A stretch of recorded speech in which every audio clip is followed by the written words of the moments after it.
Whenever anything has to do with race and racial violence and white racism, which is everywhere, always putting the brothers down, reporters just can't get it right. In their mind, they always have three go-to excuses that they use, whether they say it on the air or not, or in print or not. These are the three big excuses. One, it's not happening. Two, white people do it too. Three, white people deserve it. That's why reporters, they just can't get it. I mean, they can't get it right whenever it has to do with white racism, what they call white racism. I think that's why this Covington, Kentucky Catholic high school story is blowing up. We've got the video, we've got all the reporters lining up to tell us that these white kids were attacking Indians, attacking black people. And what were they doing, smiling? What were they doing, wearing Trump hats? That's all proof of white racism. And by the way, we've got it on video. Take a look. So people looked and they saw a different story than what they heard from New York Times, CNN. They heard a different story from what a lot of so-called conservatives were telling us. The National Review came out with a story right away saying what those kids in the Covington kids did in Washington, that was the equivalent of spitting on the crucifix. David Brooks came out. Oh no, I'm not down with that.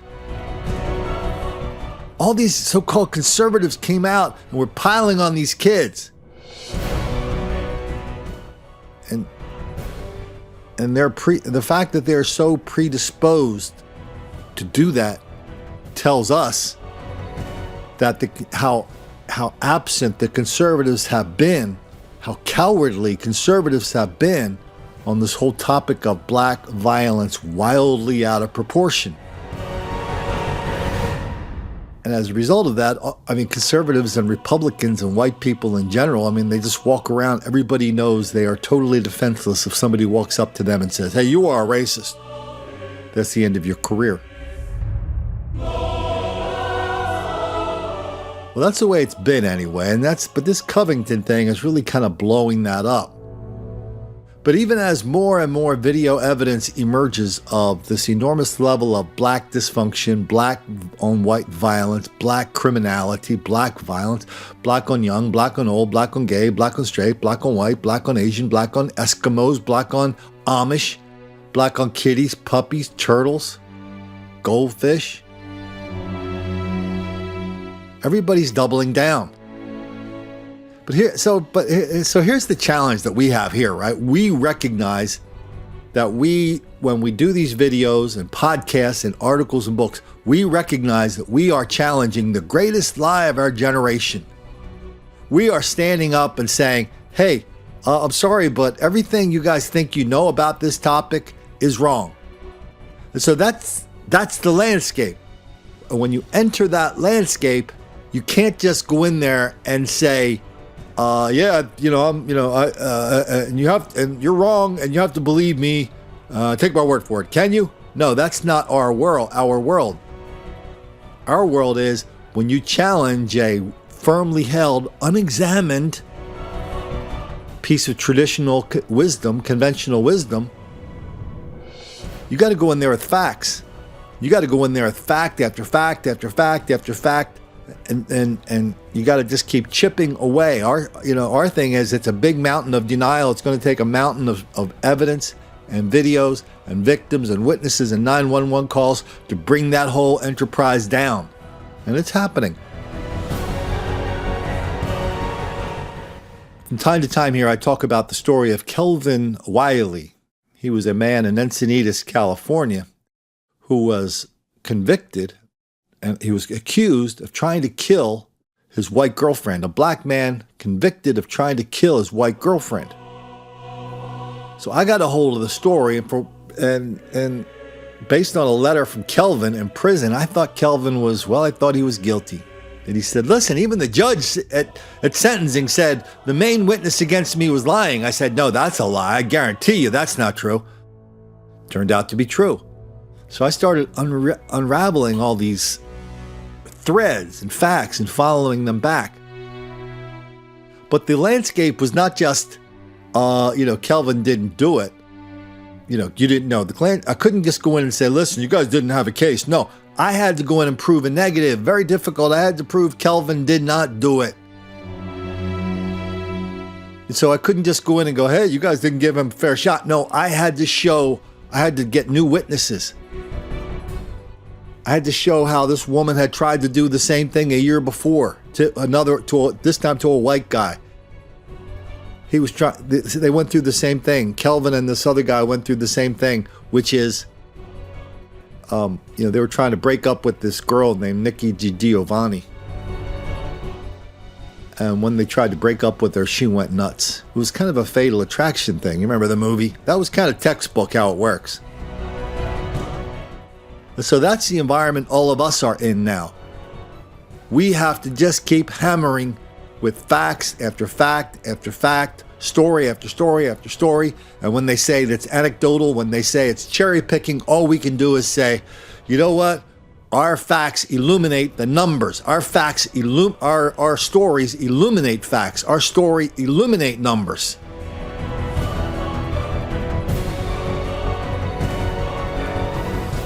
We've talked about the numbers, by the way, on these podcasts and videos so many times.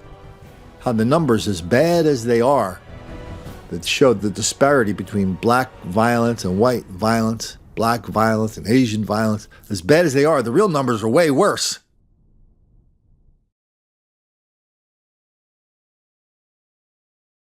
Anybody that ever studies the numbers, that's what I studied in college, the numbers at the University of California, San Diego. Studied statistics and forecasting and all this kind of stuff. So I'm not intimidated by numbers. I embrace the numbers.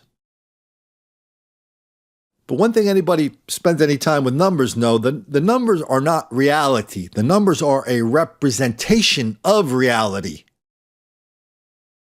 The numbers are,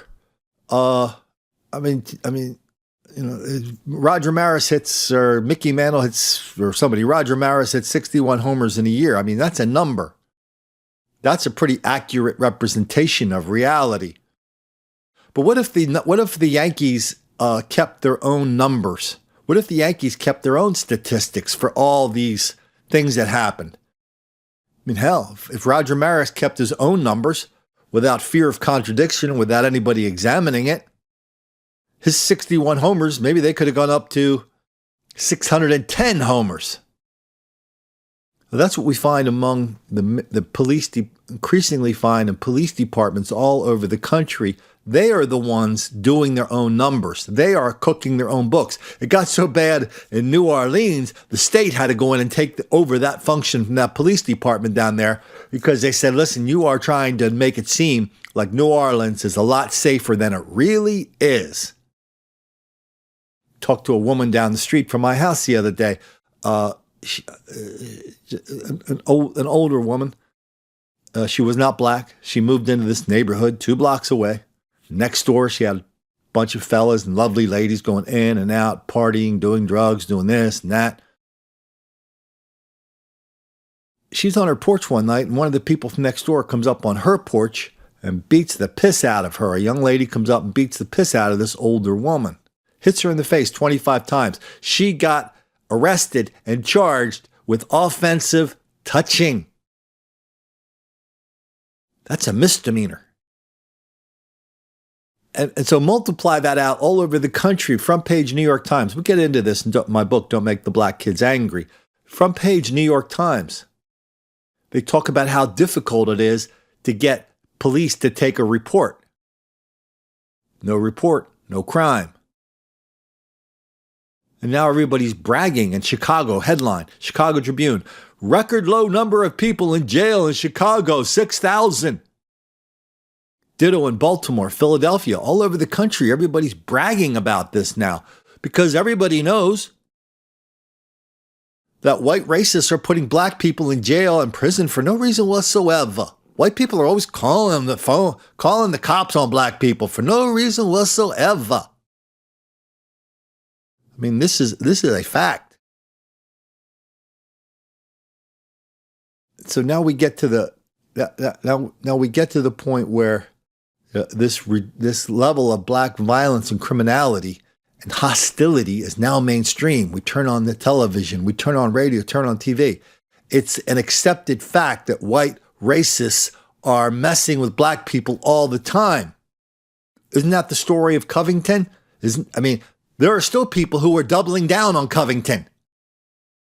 White kids are standing there in the face of this aggressive Indian dude who his whole life turned out to be one big fraud. Oh, by the way, NBC News says, we can't, the guy claimed he was a Vietnam vet and a couple other things. NBC News says, we can't find any example where he said he was a Vietnam vet. Snopes, same thing. The fact checker, same thing. This is a case where the guy says it, he said it a bunch of times. So they ignore the evidence and then they come back at us and go, well, Colin, the evidence just doesn't exist. But now they're moving on from this guy, this fraudulent Indian dude. Now they're moving back to the kids because the kid did something that's unforgivable. They did something that is totally bad and proof positive of racism. Let's just shut the door on the case now because there's nothing more to be said about it. Those kids were wearing MAGA hats. Don't you know MAGA hats are proof of racism? Because if you wear a MAGA hat, you deserve whatever the hell you get. Because you're just provoking black people, and God knows what you do, what happens if a white person makes a black person angry. Oh, sounds like the name of a book. Good jam.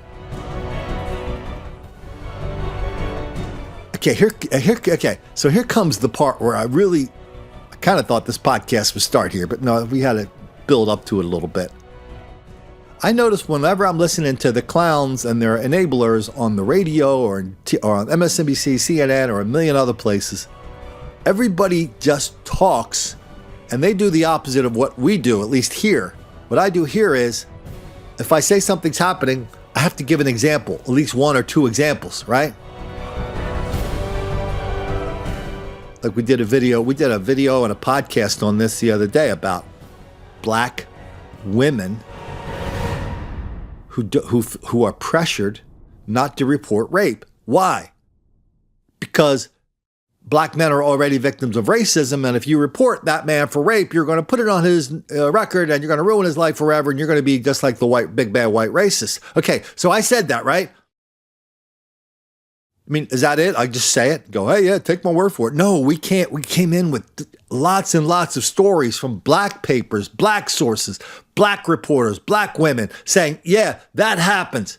Rape is a severely underreported crime. Huffington Post says that's because black women are trained to protect the race at all costs. That's why they don't report rape.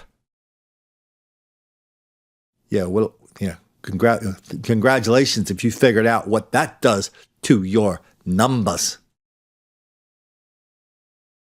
And so that's our standard. Our standard is telling the truth, giving examples. Telling the truth, giving examples. So I'm listening to this NPR story the other night. It's called 1A. I think that stands for the First Amendment.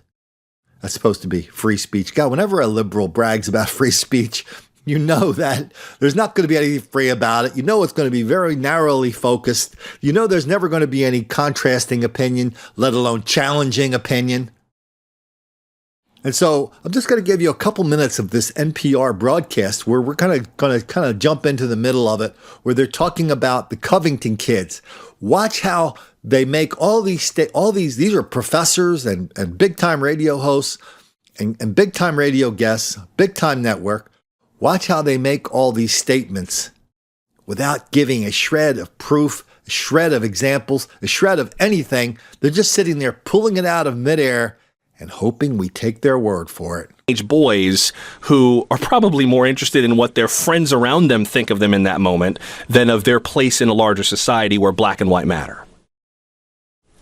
look, if you're wearing a MAGA hat, you're a true believer. And so there's an expectation that you're acting on right, which is why we raise these broader questions about what's happening in these homes, what's happening in this school that allows what these young men were exhibiting to be seen as normative, right? This is not the problem with these youth. Youth act like youth. Teenagers act like teenagers. What are they learning from the adults in their lives that gives them the freedom to feel as though they can act this way? Celeste, what's your take on this comment about the MAGA hat, the Make America Great Again hat, and what it represents in this moment? Yeah, I mean, the Make America Great Again hat is a provocation, right? I mean, whether you're a Trump supporter or not a Trump supporter, can we just accept that at this point, wearing that hat is going to be a provocation to other people? It says something. It makes a statement. It's meant to. And therefore, if what you're looking for is a civil, respectful conversation, that hat is never going to allow for that. There are some symbols that become so powerful that the individual's particular beliefs almost don't matter anymore. That symbol overweighs what it is that you yourself have experienced. So yes, the hat makes civil conversation impossible. I also want to mention, not in particular, because again, it is not the public's responsibility to make judgments about this kid, his parents, or his education, and anyone who's making threats against these children is in the wrong. But I think there is a good question to ask here about why a school would send these kids to be targets in a certain way. They're making these kids spokespeople for a political movement. And therefore, it's again disingenuous to say, why would you, target these kids? Well, the school put them in that position. And I think we have to ask ourselves, is that okay? We also have to remember that children have been part of political movements. Absolutely. For the entire history of this country. Yes. I mean, Look, that's not a one-off. I think it was just, less than 48 hours after that, where Joe Biden, anybody wants to hear my Joe Biden stories, I actually have a few since I actually met the guy, probably spent 40 or 50 hours with him when I was 17, 18, 19 years old. Anyway, not a bad guy. But, so he was giving a speech on this not the exact topic of Covington, but he was giving a speech on something everybody's got to do. Now you have to go to Al Sharpton. Al Sharpton.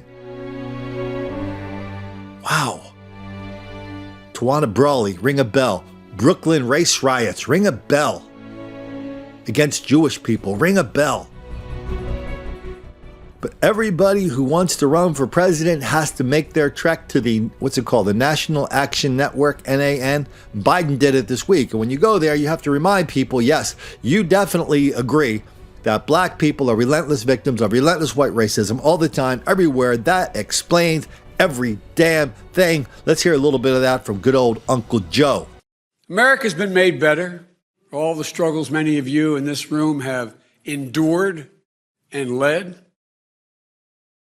But we've learned in the last 2 years, it doesn't take much to awaken hate, to bring those folks out from under the rocks, that part of American society that's always been there, will always be there.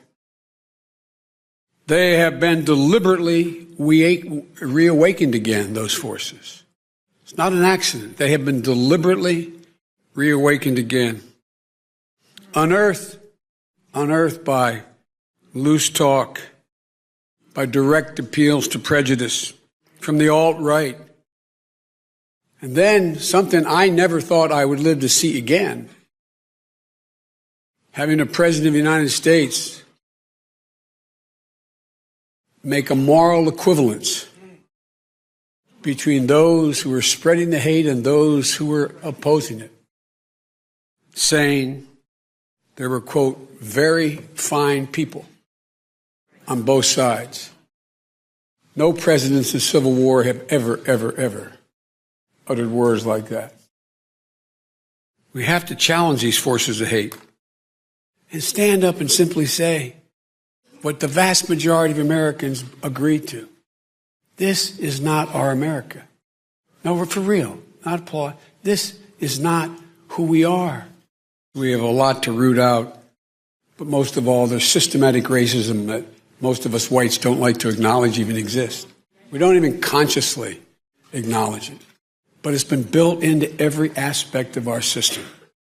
One thing we know for certain, we've learned it over and over again through history, whether it's the Holocaust or the Civil Rights Movement, silence is complicity. Uncle Joe is not saying anything that you cannot find in the mainstream press every single day. Basically, lots and lots of accusations that white people are racist in ways that we don't even know. Wow. Any examples? None. It's just, yes, say it and move on. Say it and move on. Good Lord, Al Sharpton's not going to stand up and go, Joe, could you give us some examples of this subconscious, unconscious racism that white people are practicing all the time? And then all of a sudden you get into fairy tale land. And when you start pulling the threads, remember that test we look at. This is interesting. We already did a podcast on this, but so there are some new people here, some regulars. Remember the podcast we did on symbolic racism tests? Go look that up. They give you a test with like 6 questions, and once you start reading the questions, you're going to know which way they're going. The questions seem very innocent, but if you answer the questions the wrong way, then you are declared a racist. This, by the way, this test is primarily for white people. There are no tests to determine if black people have any racial hostility towards white people. Anyway, the tests are like, basically, do you believe in affirmative action? Do you believe that black people have economic opportunity? Do you believe that white people are keeping black people down? If you answer those questions the wrong way, you are a bad person. I mean, that's in academia. Out in the hood, out in the neighborhood, it's been a thing for a long time that black parents at a very early age have to sit their kids down and give them the talk. The talk is always some version of, white people suck in general and cops suck in particular. So they sit down and give their kids the talk, reminding kids that black people are relentless victims of relentless white racism all the time, everywhere. That explains everything. Why don't we hear a couple minutes? There are thousands of examples of the talk on YouTube and in magazines and newspapers all over the damn place. This one is kind of focused on cops. Why don't we listen to a little bit of this that got around? This one gets around a lot. We actually have a line that we do at our house. We practice this thing. What is it? I'm Ariel Sky Williams. I'm 8 years old. I'm unarmed and I have nothing that will hurt you. It's just kind of a thing we practice at our house. There are great police officers out there. There's also some police officers who are not so good. And my fear is that you run across one of those bad ones. For some reason, people of color have always been a target by the police. Before they became a policeman, they were a person. And that person took all their ideas and all their thoughts and all their prejudice into their job. Why would a police officer assume that you did something bad?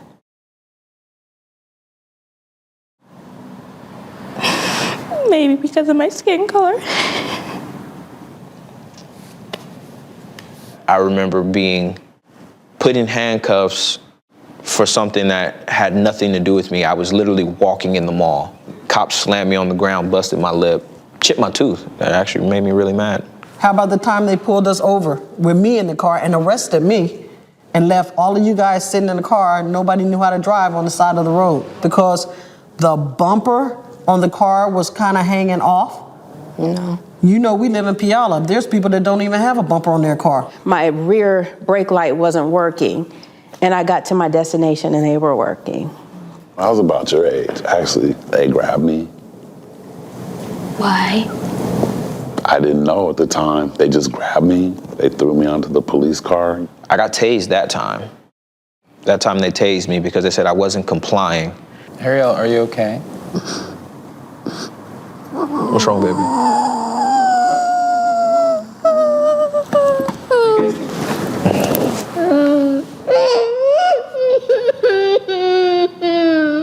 I'm okay, I'm alive, all right? Every day I get to see you, I get to do this, right? All right, come on, let's calm down. Let's finish this, all right? You good? Hey, you making me cry. Come on.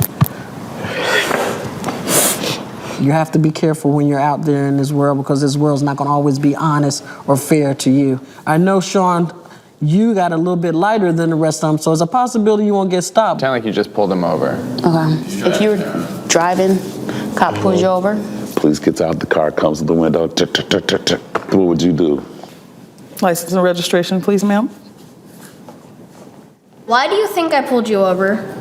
I don't know, tell me. When a police officer says something to you, don't, you're black. You can't be looking at them saying, oh, I don't know, why don't you tell me? Well, I mean, that right there is giving them the license to pull you out of your car and physically harm you because it will be done. Don't get upset, don't get sassy. Why did you pull me over? You don't have, I know how, just follow instructions and stay calm. Okay. Do you think just being a police officer and pulling you over, regardless of if you feel you've done something or not, they should get your respect? That's a tricky question. The answer is yes. Yes. If you got to go to your wallet to get your ID, say, can I go reach in my back pocket to get my ID out? You could do what I do, and I show them my hands. So when they're walking up, they see I don't have anything in my hands. I'm Ariel Sky Williams, and I have nothing that will harm you or hurt you. And what's the next place you put your hands when you're driving? Or on the steering wheel with your hands out? If at all possible, turn your phone on. And call someone and put it on speaker. But whatever you're doing, I want you to say what you're doing before you do it. You don't write any statements. Well, you have to write a statement. You don't have to write anything. You're a minor. I'm responsible for you. No one can tell you anything else. If it tells you to be quiet, be quiet. Do everything that you can to get back to me. I see it weighing on you, and I don't want it to weigh on you. I'm just worried about Donovan. I'm worried about him now. Who are you guys talking about? My nephew and her cousin. I don't want him to be shot. I don't want him to go to jail. You guys, if you could say anything to police, what would you say? Learn about people, learn about their problems. Take some diversity training. I mean, it should be like at this point, like a monthly requirement. You know, there's really nothing at this point that they could do that would make me feel any safer with them without them just point blank clearing them all out and starting all over from scratch. So don't always assume that all of them are bad. Mm-hmm. But all you see on the news and in newspapers, and it keeps happening. It's just in a different way. It's like how people are like, you should forgive so-and-so, but they keep doing it to me. I forgave them, but they keep doing it to me. It gets harder and harder to forgive them. And so that's the talk.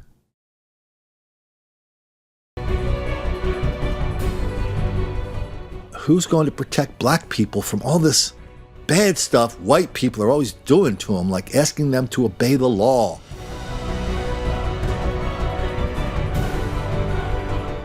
We're going to talk a little bit about the white version of that talk from John Derbyshire, former writer for National Review. We're going to read a little bit of that in a minute. But why don't we just get into some recent examples of where white kids are dead because they didn't get the talk. White people are dead because they didn't get the talk. They didn't get the talk that said, listen, black people are not really into us. They didn't get the talk that said black crime and violence is wildly out of proportion, especially when you compare black on white to white on black.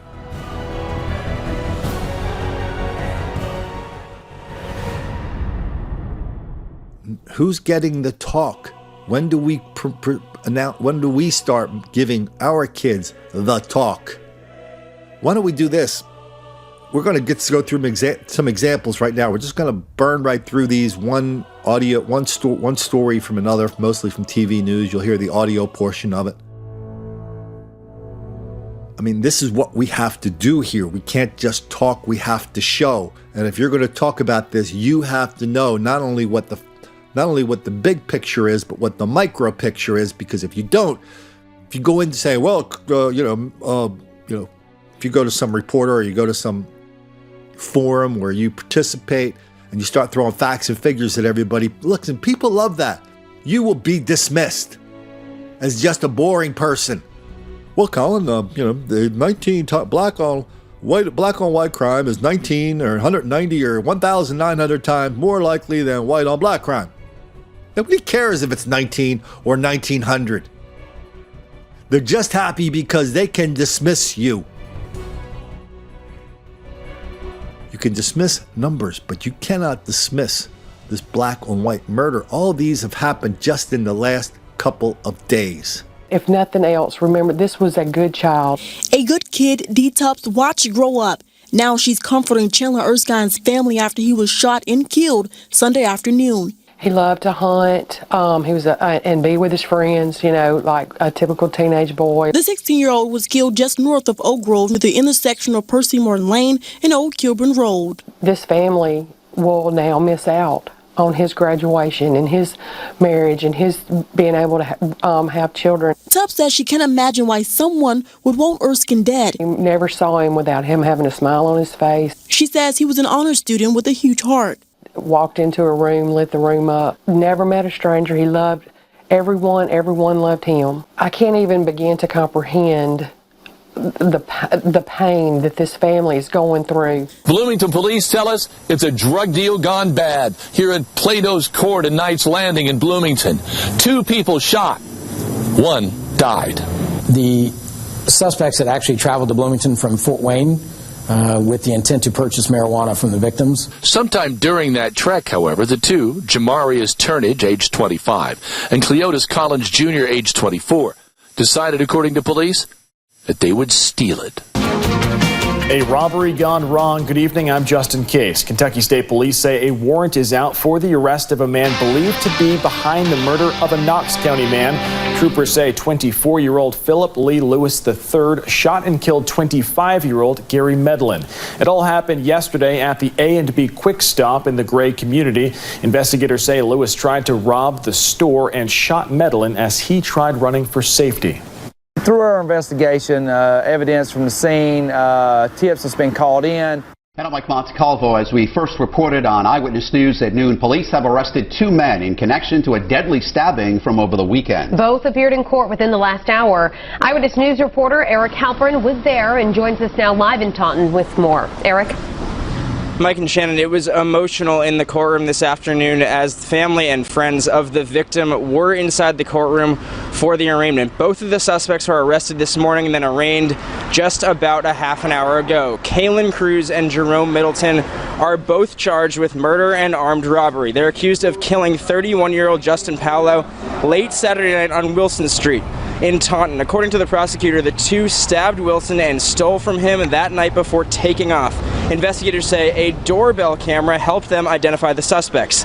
In this criminal complaint, I learned new gruesome details about that missing woman who was found dead and the man arrested, Dale Cooper, who is facing homicide charges this morning. Now, Heather Short had been missing since November. Just yesterday, homicide detectives found her remains in a wooded area along Scott Haven Road in Sutterville. That's in Westmoreland County. Now, after investigating several leads, police arrested Dale Cooper. According to the complaint here, witnesses claim Cooper strangled Short with an extension cord and said, quote, "No one will ever find her body." Witnesses in the complaint say after Cooper killed Short, he doused her in bleach, wrapped her body in plastic, drove to a wooded area, dumped her body, and then covered it in leaves. Thank you. Police have released a picture of the man they're looking for connected to a murder of a business owner in East Charlotte. This is a surveillance picture of that suspect. Police say that Elchin Kalulu owned this cell phone repair shop off North Sharon Amity Road. He was shot and killed Monday morning. We're back here tonight, and I have updated information right now on the breaking news that we brought you at the top of the hour. And Utica Police now confirming that with the assistance of the United County Sheriff's Department, that they've located the remains of Catherine Aubain. Now, they are still awaiting confirmation from the medical examiner's office. That's going to take a few days, but they do believe that the remains that they have located this evening is that of Catherine Aubain. Now, she is the one that police were searching for throughout the day, connected to that homicide. on the city's east end on Tilden Avenue. Here you can see police searching for her in the Utica area, in the outskirts. We do not know where her remains were found, but again, now we have a confirmed third homicide in the city of Utica tonight. Tonight, we are hearing exclusively from the mother of the 26-year-old who is accused of shooting 2 people and critically injuring 2 others before turning the gun on himself. Yesterday morning around 3, Jacksonville police were called to a home on Bryan Lakes Drive. Police say Jacoby King shot and killed 33-year-old Ryan Chesser and 32-year-old Eric Bryant after ambushing the 2 following a night out. We've learned the group was celebrating the accused gunman's birthday at Hamburger Mary's, then at the nightclub in cahoots. News4Jax reporter Destiny McKeever is live from JSO headquarters in downtown, where the investigation continues. Destiny, what did Jacoby's mother tell you? Scott, when I sat down with Jacoby's mother, she says she felt empathy for all of the families involved in this. She says she feels extremely sorry for what happened. She says her son, Jacoby King, and Ryan Chesser were not dating, as police had stated. She says her son was dating someone else in the home. Right now, police are working to learn a motive in a murder-suicide involving 5 people. 26-year-old Jacoby King set to be the shooter, killing his former boyfriend Ryan Chesser, according to police.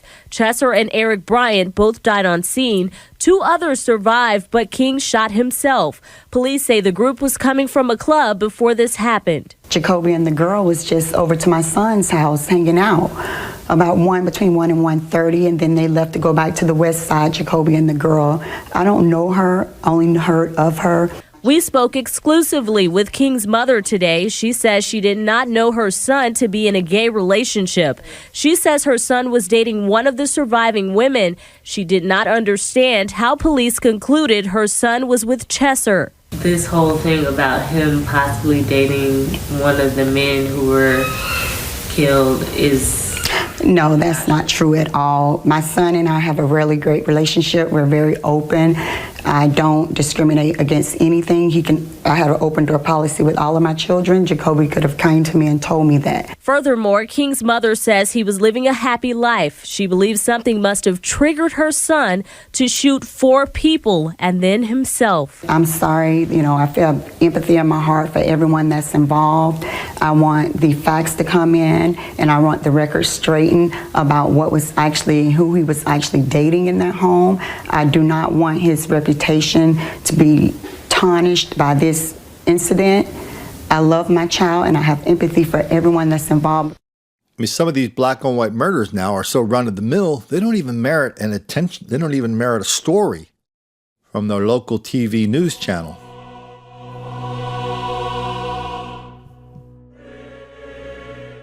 Here's a story of another murder-suicide. This is the one we just had, the one we just heard. That was interesting. The mom's basically going, her son is accused of killing 4 people and then killing himself. The mom gets on TV and goes, "Oh no, my son wasn't gay. I don't know about the killing part, but he wasn't gay." All right, your son was on the down low, lady. Everybody knows it except for you. Anyway, why don't we head out to Middleton, Ohio? Same kind of deal. One of the fellas killed his wife, who was a Native American, and their child. Double murder, suicide. I guess she didn't get the talk. And, this is down in Greenville, North Carolina. Second teen arrested in connection with fatal shooting of a 16-year-old couple. The fellas, I think there were 3, they did set up some kind of drug deal with this 16-year-old kid who was described in the paper as friendly and goofy, i.e. never had the talk, never knew that when you go to meet some of the fellas in an out-of-the-way place for a drug deal, well, there's a damn good chance you're not going to leave with your money. There's a chance you're not going to leave with your life. That's what he didn't know. That's what happened there. Out in Kelso, Oregon, the headline seems so antiseptic. Police search for suspect who shot and killed employee at Kelso convenience store. Remember, this stuff's just happening. And we're making this on a Friday. This happened on a Tuesday. Black guy goes into a convenience store, bing, bam, boom, shoots a 20-something white girl. All she wanted to do was work in a convenience store, keep body and soul together. You know, I hate to, well, you know what? We break a lot of rules around here because you're never supposed to say anything. One of the rules is you're not supposed to say anything but nice things about the victims. We're not supposed to blame anything on the victims. But when I was reading this story from Oregon, I saw a picture of this white girl who ended up dead in a convenience store in her 20s, still old enough to remember what it was like in high school. I mean, how many kids are in high school right now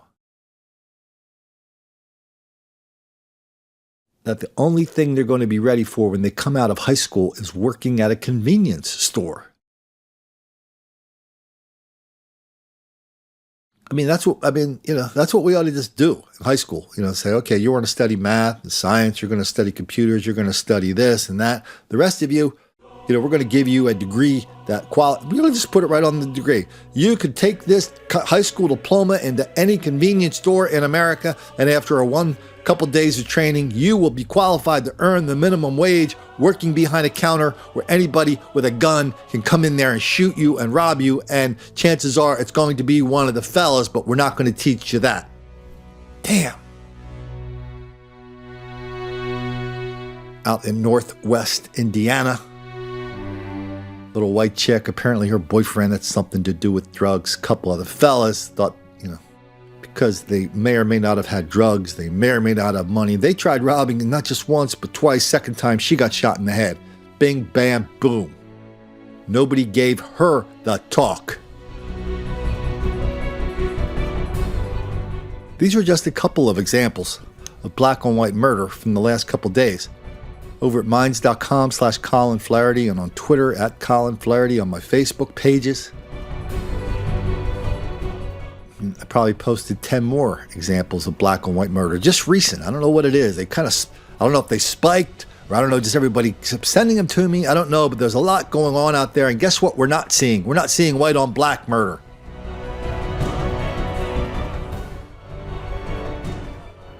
So when we talk about the talk, a lot of people like to remember back in, is it that long ago? Man, 2012. John Derbyshire used to be a reporter, used to be a columnist for National Review. He was known for being, contemporary, on point, but also funny. This was the last column Derbyshire ever wrote for National Review. I'm pretty sure it did not get published. That's what, when you write a column for a newspaper or a magazine, people that have been there for a while, when they get together, I've written columns for a bunch of places. You get together, people talk about their last column, with the one thing they know that if they write it, they'd get fired. Here's Derbyshire's last column for the National Review. So he opens it up by talking about the talk.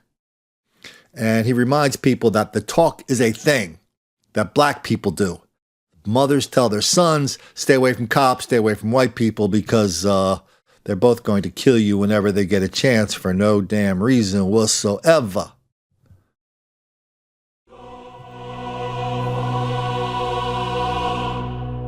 But Derbyshire reminds us that there is a talk that non-black Americans have with their kids too. My own kids, now 19 and 16, have had it in bits and pieces over the years. If I were to assemble it into a single talk, it would look something like this. Why don't we just kind of blow through the highlights of this? Among your fellow citizens are 40 million who identify as black, whom I shall refer to as black.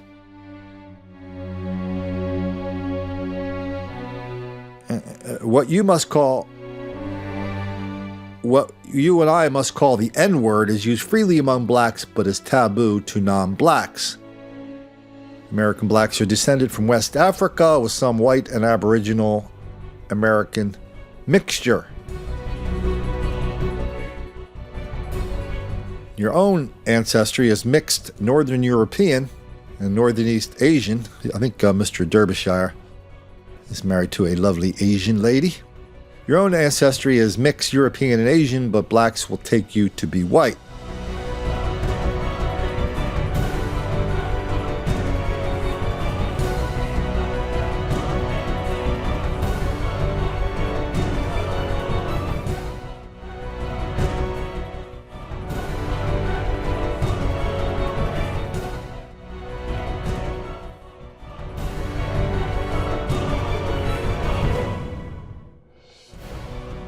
You know, one of the things that people do when they write about the fellas is, or talk about them, people do go through the apologies. They do a lot of dancing around. And Derbyshire, I'm not saying he's doing that here, but I mean, we've gotten to like 5 of the points, and there's not really anything that could get anybody fired yet.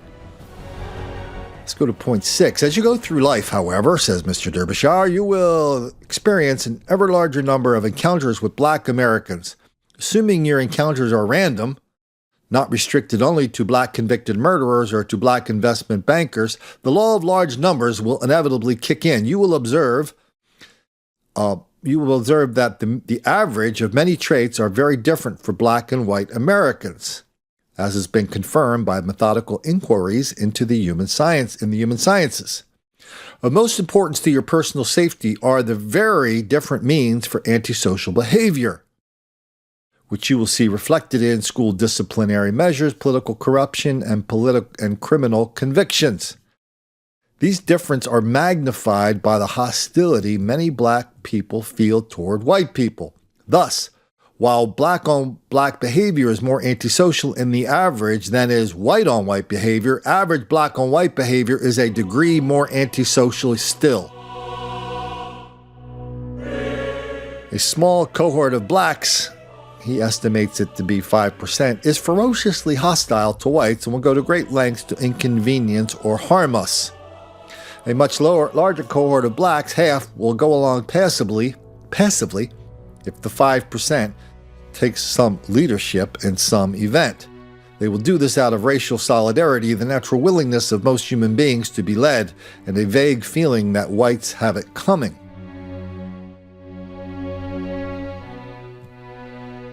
Avoid concentrations of blacks not all known to you personally. Stay out of heavily black neighborhoods. If planning a trip to a beach or amusement park at some date, find out whether it is likely to be swamped with blacks on that date. The neglect of that one got me the closest I have ever gotten to death by gunshot. Do not attend events likely to draw a lot of black people. If you are at some public event at which the number of black people suddenly swells, leave as quickly as possible. Do not settle in a city run by black politicians. Do not act the Good Samaritan to blacks in apparent distress.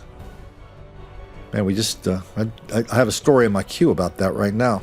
Okay, so you see where this is going. Basically, he's laying out some very transparently obvious and true things that maybe white kids should be getting in the talk. He got fired for this.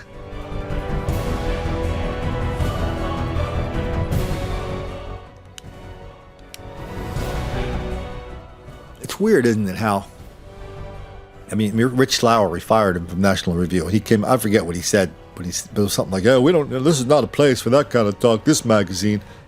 Rich Lowry and the people at National Review are the perfect examples of the conservatives who just don't have any nerve whatsoever. I mean, they can talk a good game against affirmative action in theory. They can put up a feeble resistance to liberal politicians in D.C. in theory. But once it gets down to something really important, really dangerous, really meaningful, like this ridiculous level of black on white crime, they put their hands up and go, I don't know anything about that, Colin. And it's not just the kids who need the talk.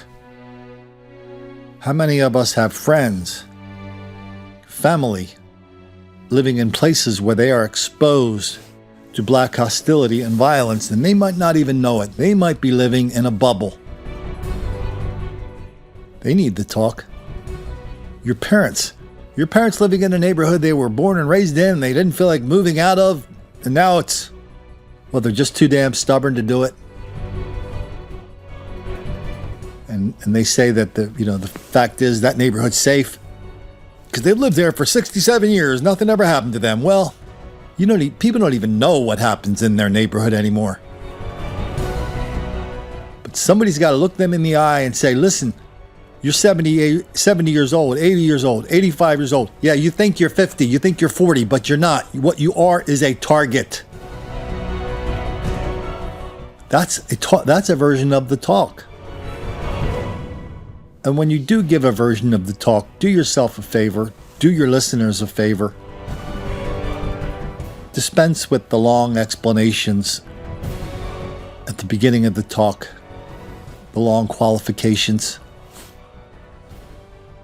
When the gang at the beginning of this show on that NPR program 1A, when they were talking about how kids wearing MAGA hats are and should be targets of violence, did you hear them qualify it? Did you hear them hem and haw?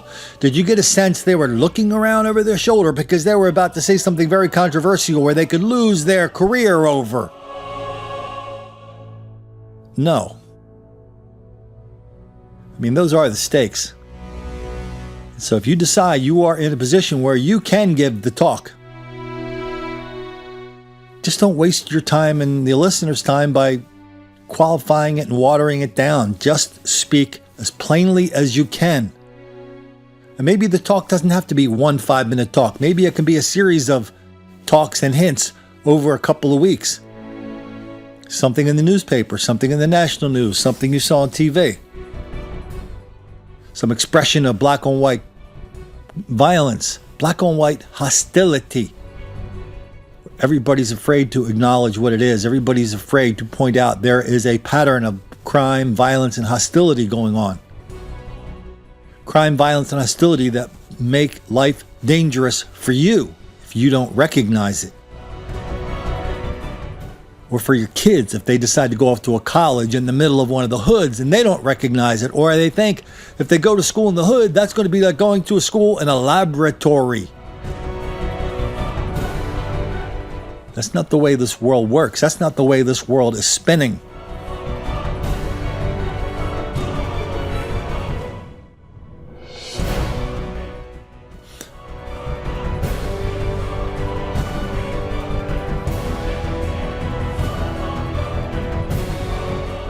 So the talk has never been more important to white people and Asian people than it has been today. There's never been more opportunity to give it than today because of all the examples of that we see every day on NPR, MSNBC, CNN.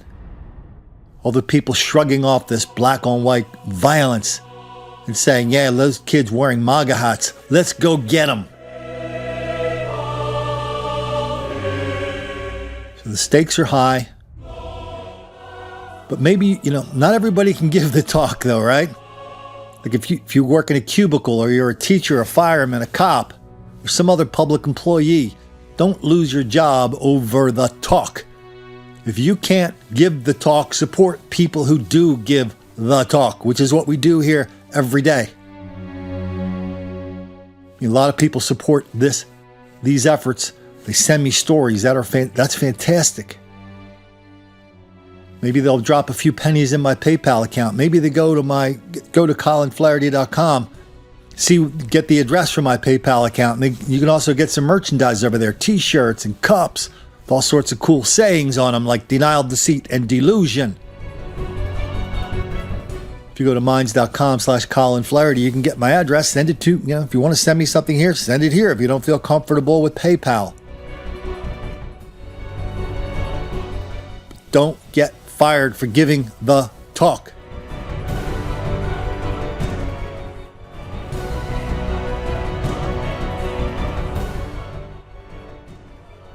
But also, before you give the talk, know this. This Covington thing is just the latest example of how a lot of people know what's going on, but they just want to pretend that they do not. So your version of the talk may awaken somebody, may stiffen the spine of somebody, may give somebody permission that they too are allowed to connect the dots in a public way. As long as you do it without racism, without rancor, without apology, you're going to be fine. But it is a landmine. And because everybody has been trained not to talk about it, nobody knows how to avoid the landmines. That's why so many people get wounded talking about this. We don't step on landmines here. We tell the truth plainly. We don't generalize or stereotype. We say this is happening and it's part of a pattern. And we document that with good, solid examples over and over and over. Every day, we're making a difference. You're making a difference. We're chipping away at this mountain of denial, deceit, and delusion with facts, examples, examples. Don't try to do the cause and explanation thing because, you know what? That's just a deflection, and chances are you don't know that much about it anyway. And they're not persuasive.